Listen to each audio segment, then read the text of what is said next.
Hi everyone, it's Wes with Adventures Till the Curtain Calls. We're doing another Springfield one-shot today. In Springfield we have Beelzebunz Bakery. I am joined today with Bonnie, the owner. Thank you so much for joining me today. Yeah. Just a brief recap. I go around Springfield interviewing locally owned businesses, and just because there are so many here in Springfield that either people have forgotten about or they just choose to go somewhere else, we're reminding them why it's important to come to your locally owned businesses and everything, especially because I think that's where the quality is personally. But I got some questions for you today, get to know a little bit more about you and about Beelzebunz. And so I guess I'm going to start from what inspired you to open your own bakery? I've been in the food industry for almost 20 years now. Okay.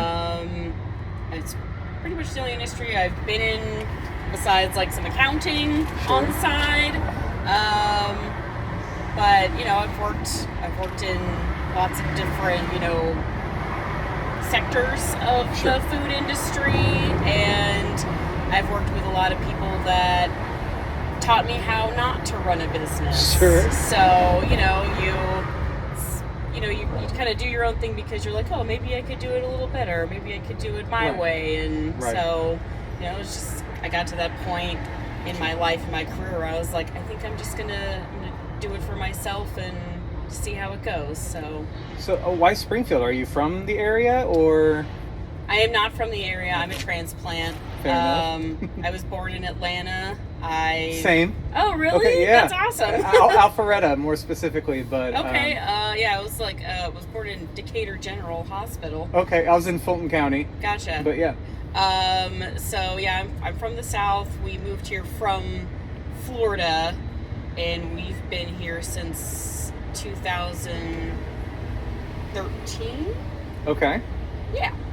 Yes. Okay. And we lived out in Winchester for a little while, and the commute was a killer. Sure. And I purchased a home here in, it's like 10 years ago. I think I've been in the house for about 8 years now. So. Fair enough. Yeah, I've been here for about 10 years. So how did you come across the location? Was it open at the time, or were you specific were you intent on wanting to be downtown? It was really a big stroke of luck. We've been looking around, and just couldn't find anything that really suited us, like the location or the price or the setup of the space itself. We couldn't really find anything, and Ken, who his family owns Jerk Stop, he just stopped me one day, and he was like, "We're moving down the street. If you want this spot, I'll give you the landlord's information, and you can just slide in here."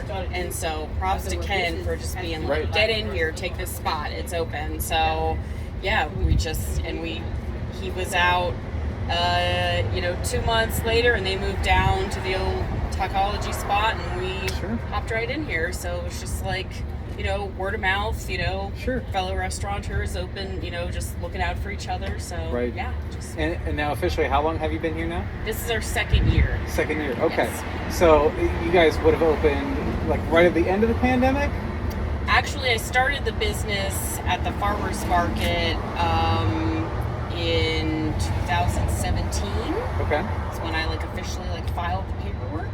Okay. And so the business has been in existence for about 5 years. Yeah. And so we just, I grew from very small and testing products to, and finally got to the point where it was time for an actual brick and mortar.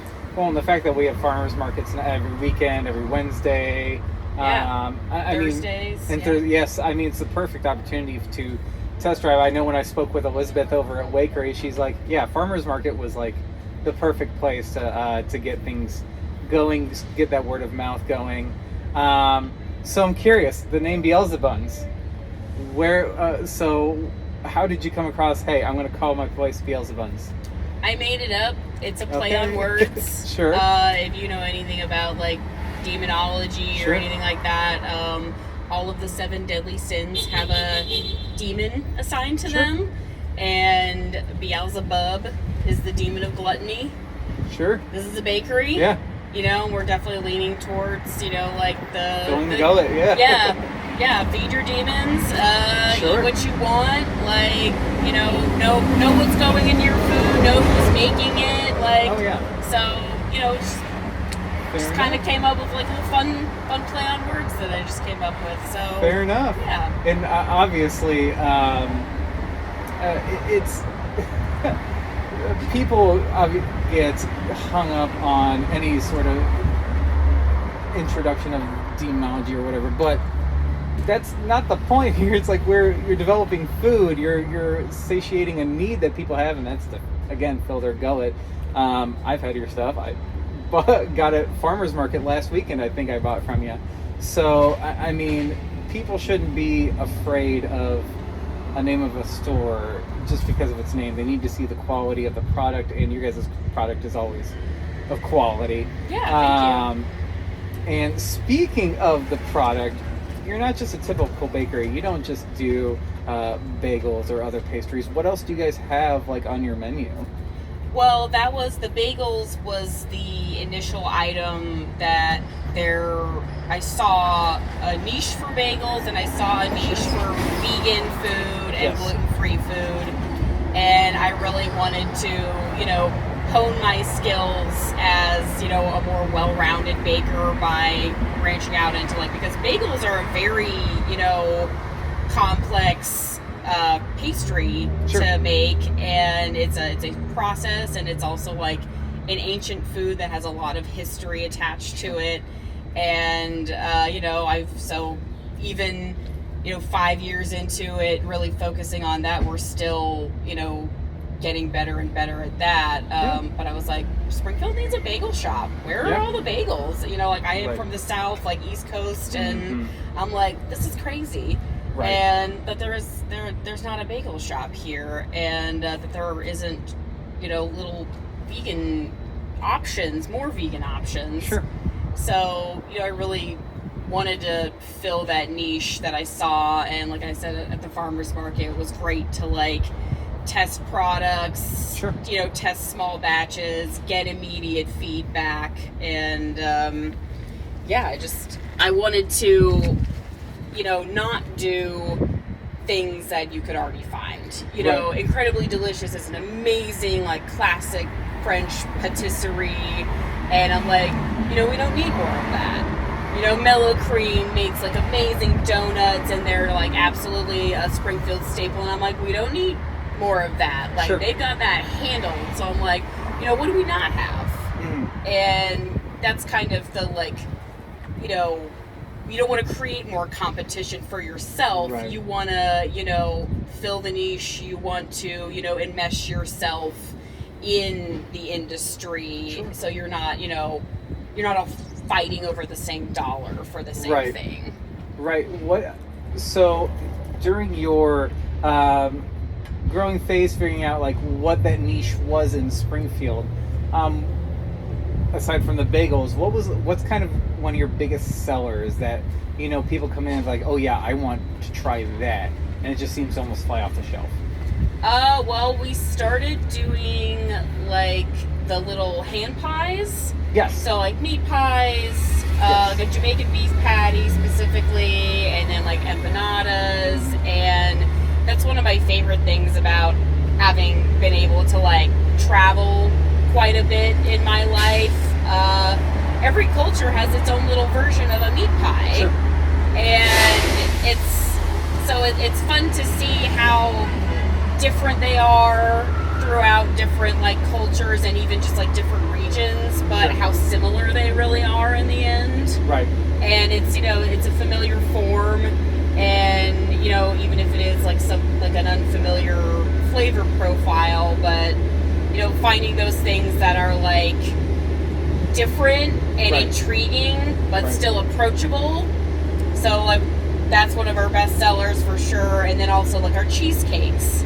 And, you know, everyone's had a vanilla cheesecake, everyone's had a chocolate cheesecake, and that's a really good medium to, like, play with different flavor combos, or even do, you know, like, kind of fusion mashup things. Like, people really liked the Thai bubble tea cheesecake. cheesecake I made.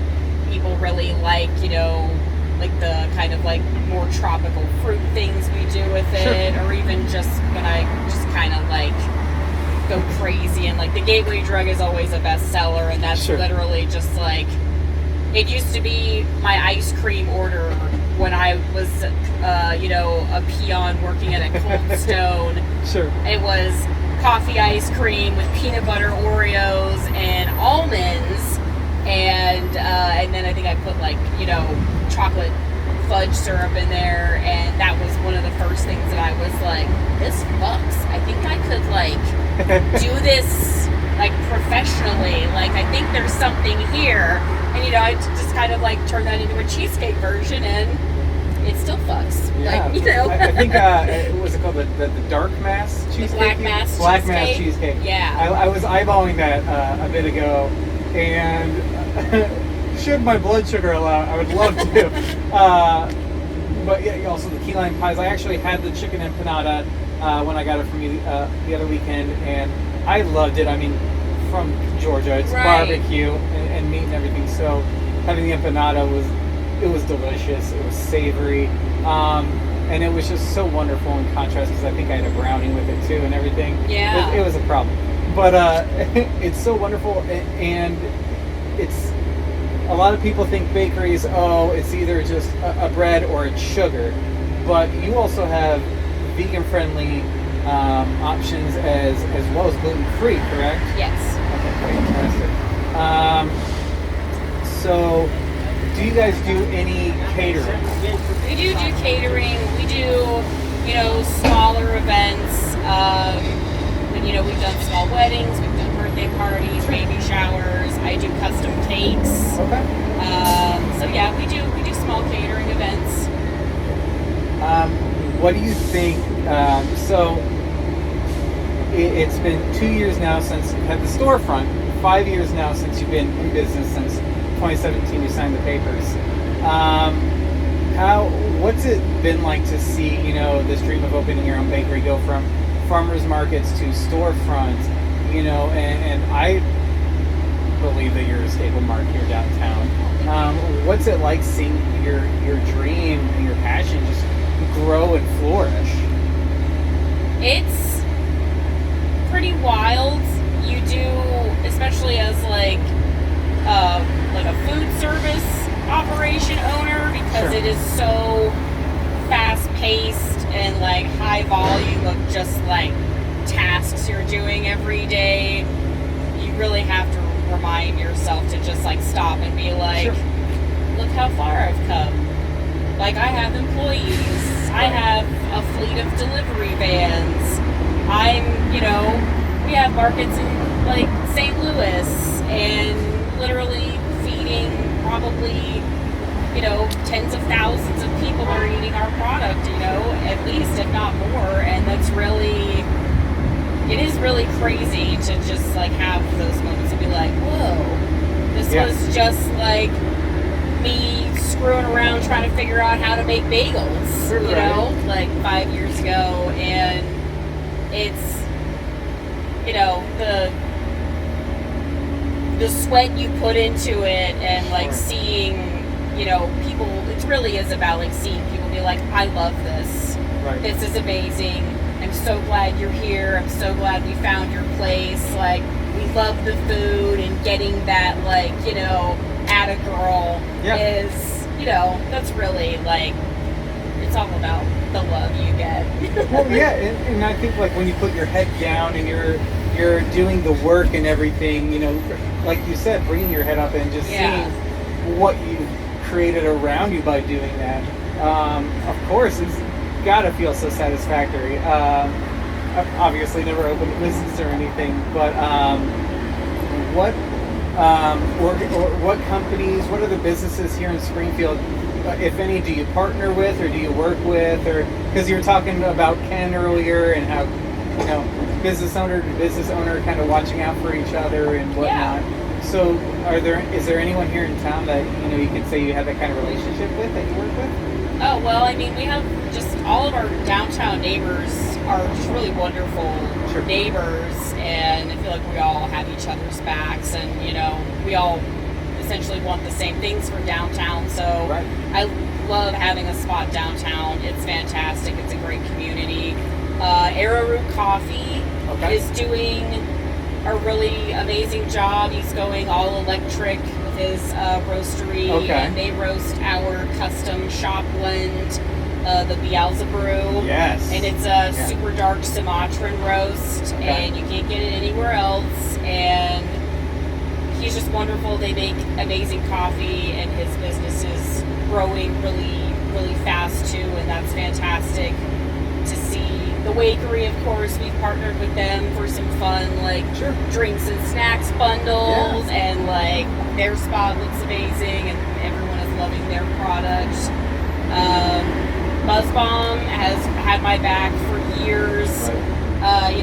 They do the Jambalaya Jazz Nights, and I've hosted catered events there that they've hosted, and just like they've always been there to just like be a sounding board, be a backdrop for all these smaller events that really bring lots of different people together. Ad Astra, we make food for Ad Astra, and we love to do pairings and stuff for her specific wine menus and cocktails that she has going on, and another new business that's just like totally taken off, and she's rocking it out. Those are the people we're partnering with immediately, and we love Mad Max. Sure. She's fantastic. She's done some cute little satanic macarons for us, and like I just love her product. She doesn't charge enough. She should be charging people more for those cookies, because like that's one thing that I will not touch. I hate baking those. I won't do it. Sure, fair enough. So shout out to Caitlin and Mad Max. You're a bad bitch. Do you notice any particular holiday or anything that you're seeing, like just a spike of sales or anything like that? Like I would assume maybe around Halloween time, kind of just very vibe-ish, or? Yeah, we definitely, absolutely, like when we get into like the colder, more spooky season, people are definitely drawn to us. We try to have a little spooky stuff all the time, of course. Honestly, Valentine's Day.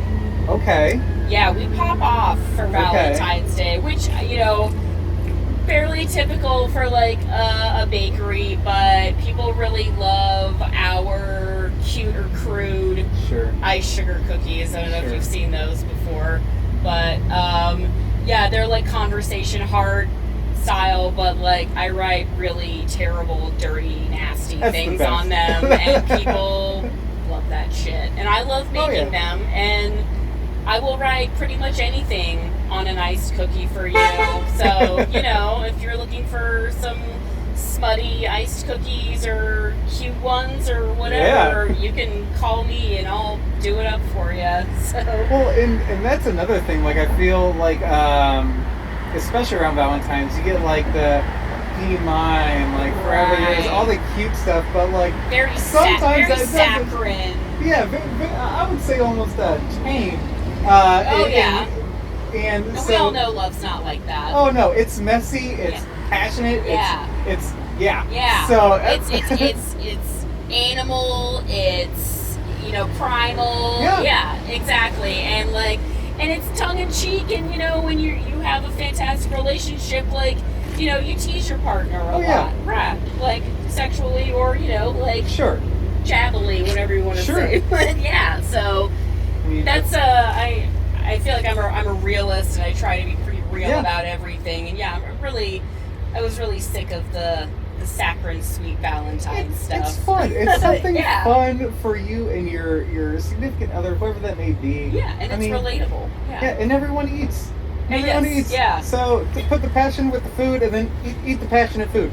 And so I feel like I've noticed. I've been here. 13 years, 14 years now. And since COVID, I feel like there's been a big boom in locally owned and operated businesses. Oh, yeah.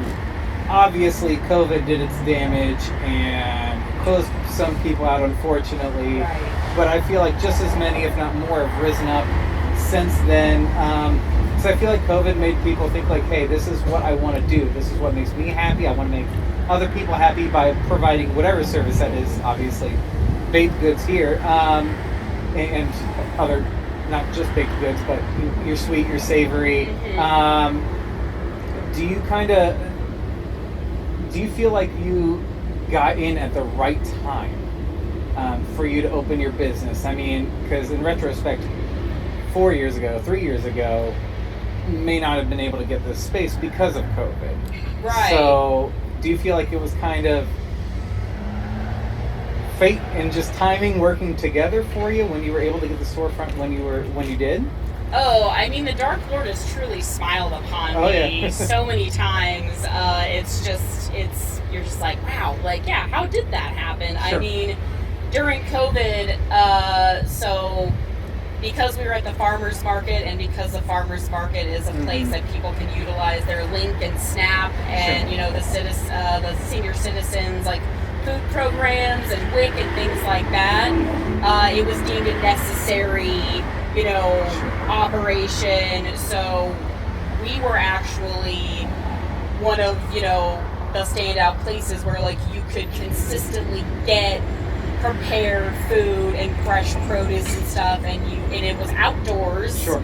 And it was monitored by the health department and everything. Sure. So it was one of the safest places to do your grocery shopping, and that really was like a boon for the community, but like a huge boon for all the businesses. And my business actually exploded during the pandemic. We adapted really quickly. We were on this online market. It's called Market Wagon, and it's basically like an online farmers market, and you can order products from all of these different local vendors in the region. Okay. And then it gets delivered to your door by Market Wagon delivery drivers. So that was like farmers market quality home delivery groceries. Sure. And it still exists, and we still have orders from them every week, but that exploded. Like, sure. That we were doing, and that's how we got into St. Louis markets, and we were doing Chicago deliveries twice a week. Wow. And so we were all over the state and in St. Louis, and that really took off. And the farmers market was just like so busy. And I mean, it was crazy how like that just not only like kept us afloat, but like sure. just took us over the top, sure. And that's not the typical COVID business right. story. So, and that was just keeping an eye on the market, knowing what people's immediate needs sure. were, and trying to figure out how to quickly like adapt to like serve the communities that still needed to eat, but right. could not go to restaurants, could not go to a grocery store. Sure. So yeah, just thinking on your feet, really. There you go. So what would you say to those out there that have been kind of contemplating, should I open a business? Should I, just start out small, maybe at the farmers markets? What sort of encouraging words, or what would you say to those people that are contemplating, trying to open their own Springfield-owned business? So there is that line where if you're doing something as a hobby that you really enjoy, and it like fulfills, your needs like at home, as just like, oh, this is enriching, sure. this is stimulating, sure.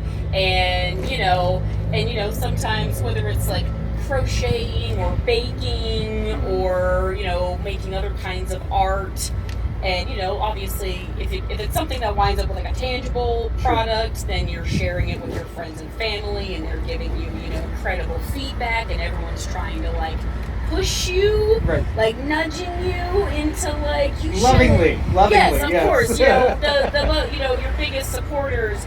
But there is that line where it's like, once you try to capitalize on it and go like business route, it can take some of the joy out of that, because at some point like there's a lot of paperwork attached to that, all the taxes, and getting to like a larger production scale, and then you're talking employees, and then you're talking packaging and labeling and marketing.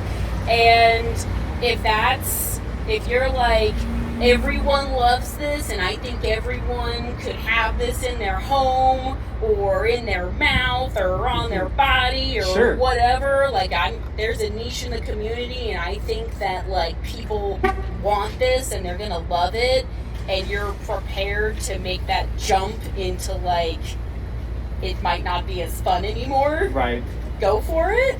But if it's really just like your little thing that you do for fun, just for you, and to stimulate yourself and give yourself a hobby, like maybe it's not for you. Business is business, and business is competition, and it's work. It's a lot of work, and work, like by definition, not fun. You know what I mean? But that's the whole thing is like, all these people turn their side hustle into a business, and how sustainable is it, and like, is it going to be fulfilling in the same way? Because if you're happy at your 9 to 5 and that's paying the bills and giving you benefits, then like maybe don't try to start a farm, like your whatever it is. So that's my 2 cents on that. I'm very much one where like I encourage chasing the endorphins, but also being realistic about it too. Like if that hobby, hypothetically, if I were to open a business and I completely start loathing the reason why I opened it, it was not right for me. Or if it's like you have a bunch of orders and they have to be filled, and you've promised these products to these people, and you're just not feeling it that week, or you're down, or like something terrible has happened in your life, and you're like, I just don't even like it. It doesn't matter. Those orders still have to be filled. It doesn't matter what's going on in your life. You got to make it work, whether you're there till midnight or you drag your husband in and make him package things for you, right? It's like you now have an obligation to make that product, instead of just doing however much you want to do and being like, that's cool, I'm fine now. Yeah. So okay. So where physically and where like online can people find Beelzebunz? We are at 213 South 5th Street in downtown Springfield. Right across from Floyd's. Right across the street from Floyd's. And we are online. It's Beelzebunz.com. And we are on Market Wagon, marketwagon.com. And I do have an Instagram and a Facebook, and that's also just Beelzebunz in Springfield. So, and we're at the farmers markets, downtown, the old Capitol farmers markets on Wednesdays and Saturdays through the end of October. And then I think they're actually going to expand the winter market season. So we're going to see how that schedule shakes out. And we're also at the Thursday night market at the fairgrounds. Fantastic. Yes. Well, thank you so much for joining me today. We're obviously so happy to finally get Beelzebunz with us. Again, if you know where the address is, across from Floyd's Thirst Parlor here on 5th Street. All of the information should be appearing-ish somewhere, but it's going to be on the screen in front of you. And thank you so much. And this was Wes with Adventures of the Curtain Calls with our Springfield One Shot. Be sure to tune in because we have Cafe Moxo coming up in a couple weeks, and we have I'm gonna go talk over here with Springfield Vintage, and we're gonna go schedule some more people so you can learn more about Springfield and the businesses around it. Thank you and have a great day.